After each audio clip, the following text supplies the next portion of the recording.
They were designed to be the best. They met enemies face to face, endured tragedies and enjoyed victories. They went down in history due to the bravery of their crews. They are the ships that deserve to be called naval legends.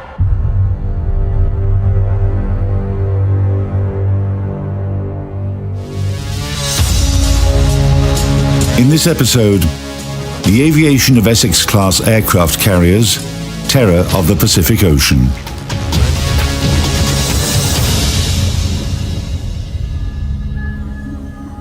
The outcome of battles in the Pacific Ocean during World War II didn't depend on the primary armament of mighty battleships anymore. Often, opposing ships didn't make a single artillery salvo and couldn't even see one another through binoculars.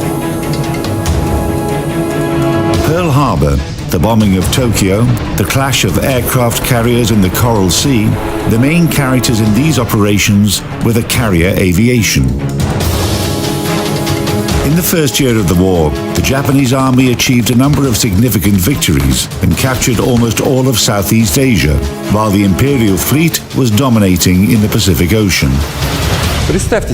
Imagine a small island country controls a territory 17 times bigger than its own and with a population 5 times greater.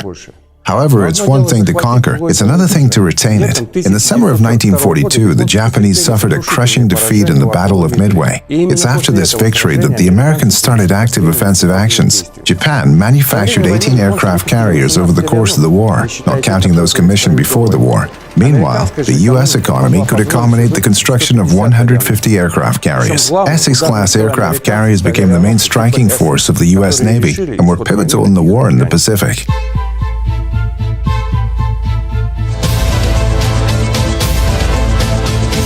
The air group of Essex-class ships consisted of 4 squadrons.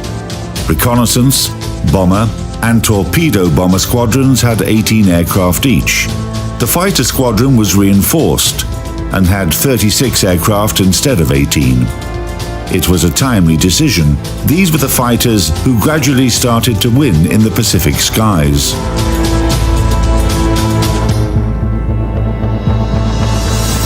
In the early years of the war, the primary aircraft of the U.S. carrier aviation were the Dauntless dive bombers and the Wildcat fighter planes. They showed good performance, but became obsolete by the beginning of 1943 and needed to be replaced.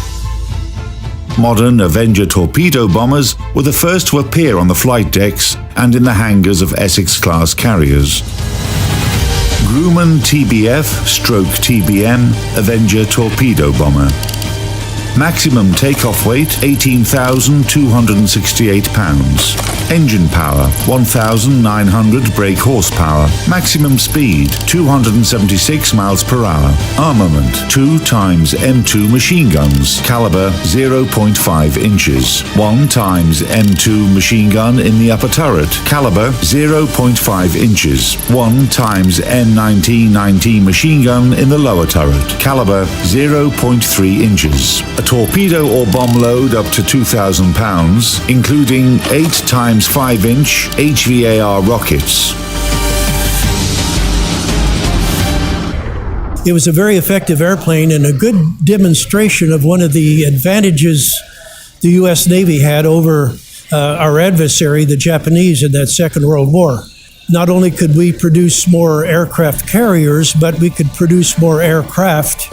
And with the design of the folding wings, as you see on the TBM Avenger, we were able to carry more airplanes on each ship because of that. It provided extra space for us to carry more aircraft, and that way we could outnumber our adversaries in combat. I never got to fly one. I always thought it was one of the most beautiful airplanes the Navy ever built. And as a youngster, I used to make models of all the airplanes that they had, and this is one of the prominent models that I have.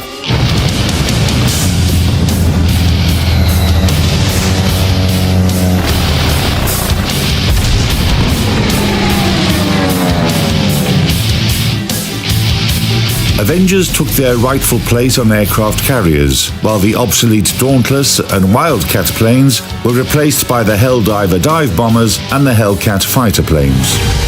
Grumman F-6F Hellcat fighter plane. Maximum takeoff weight, 15,410 pounds. Engine power, 2,250 brake horsepower. Maximum speed, 380 miles per hour. Armament, 6 times M2 machine guns. Caliber, 0.5 inches. 2 times 500 pounds bombs. And 6 times 5-inch HVAR rockets. The Hellcat was the most mass-produced fighter plane of the U.S. naval aviation during World War II.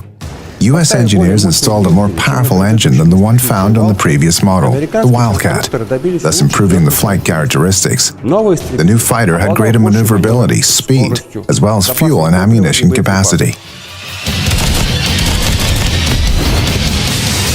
In the last 2 years of the war, Hellcats shot down more than 5,000 Japanese aircraft, contributing to 2/3 of all victories of the U.S. carrier aviation in dogfights. The F-6F has one of the best ratios of victories to losses in the Pacific, 19-1. That means that for every Hellcat lost, 19 Japanese aircraft were destroyed.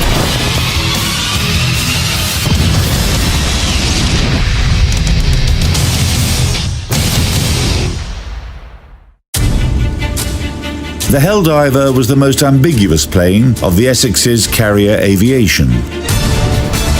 Curtiss SB-2C Helldiver Scout Bomber. Maximum takeoff weight, 16,652 pounds. Engine power, 1,900 brake horsepower. Maximum speed, 295 miles per hour.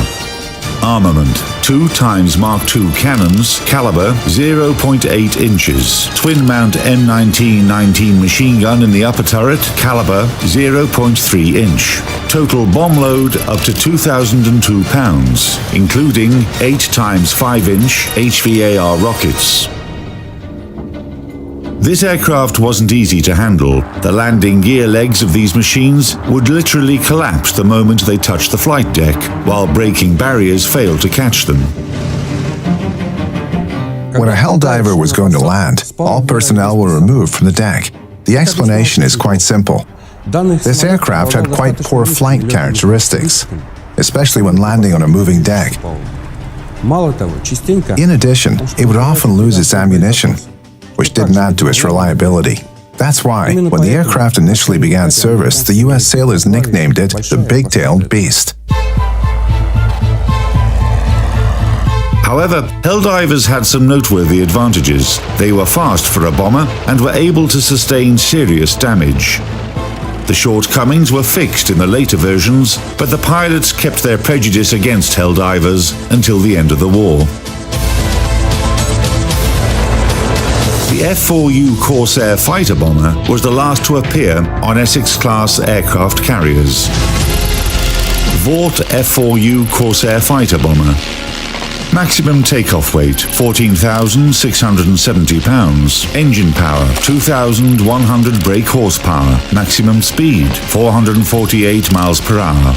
Armament, 6 times M2 machine guns. Caliber, 0.5 inches. 2 times 500 pounds bombs. And 8 times 5-inch HVAR rockets.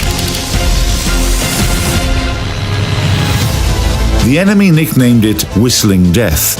When the aircraft was diving, it produced a sound that scared Japanese soldiers to death. Thanks to excellent speed characteristics, Corsairs took the initiative in battle and became one of the best combat aircraft of World War II, and the greatest threat to the Japanese army and fleet. The F-4U Corsair played a key role in World War II as a fighter aircraft, and its gull-wing design that everyone is so familiar with was necessary so that it could operate both on carriers and be effective in the air. In fact, it became a cornerstone of air-to-air combat in World War II, and then again in the Korean War. That was its primary era of effectiveness. It was soon replaced by other aircraft into the 1950s. But when it came to World War II and Korea, the Corsair was a main aircraft in the air-to-air combat.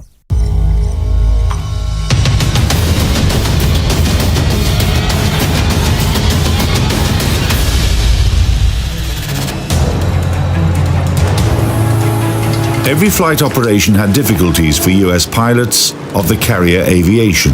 On top of combat against strong adversaries, pilots had to show their skill during takeoff and landing.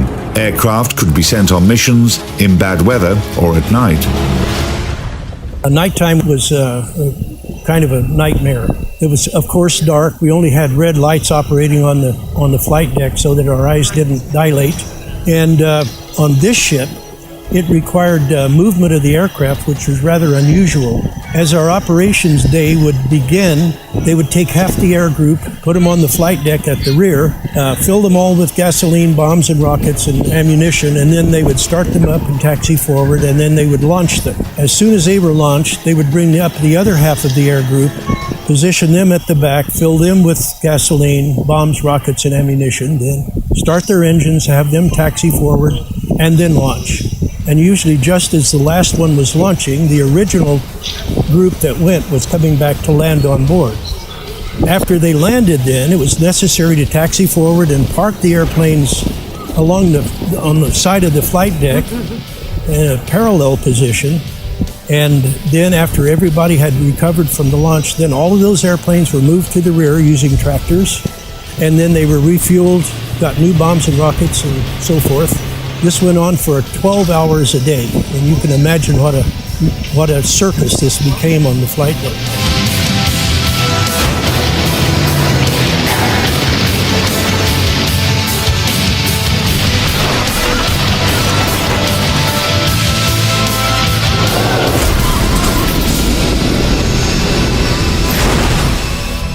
It was very, very dangerous. The people who worked here were very young men, and they did a very dangerous job.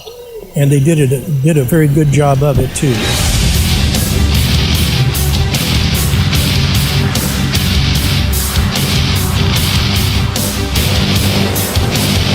Air groups of Essex-class carriers had their baptism of fire during the raid on Marcus Island on August 31st, 1943. During that time, the US military strategy consisted in a systematic removal of the Japanese from the conquered territories. The task force's aircraft were destroying Japanese aviation at airfields, demolishing defensive fortifications on islands, and attacking the enemy fleet when it tried to interfere with the troops landing.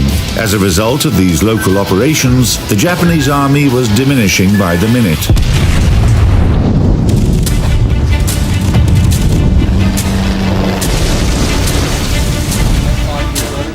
In the summer of 1944, during 2 days of battle in the Philippine Sea, US pilots of aircraft carriers from Task Force 58 destroyed more than 90% of all Japanese carrier aviation.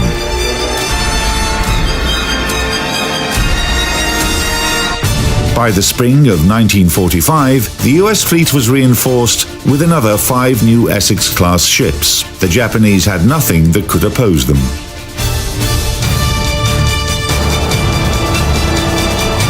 The US carrier aviation sank 5 battleships, including both super battleships, first Musashi and then Yamato.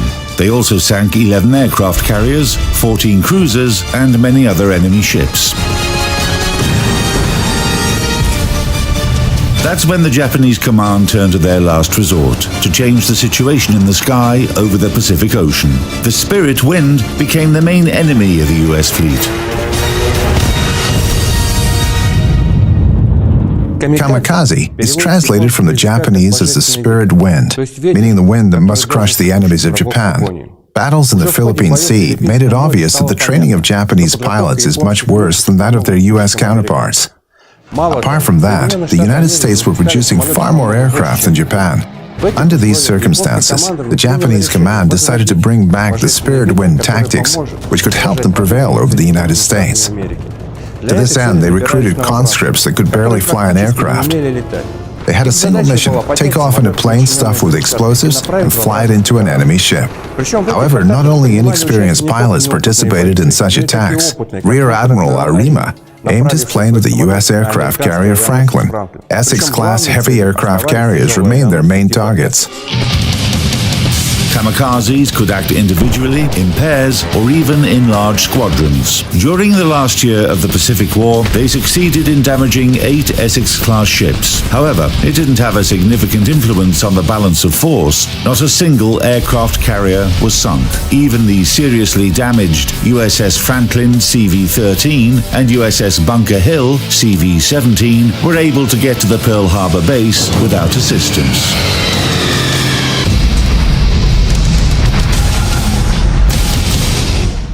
Но уже никакой божественный ветер. No spirit wind could save Japan from a defeat in World War II. В июле-августе In July and August of 1945, the U.S. carrier aviation delivered mass airstrikes on the Japanese territory. на военно-морской базе The last ships of the once mighty Imperial Japanese Navy were destroyed at the Kure naval base.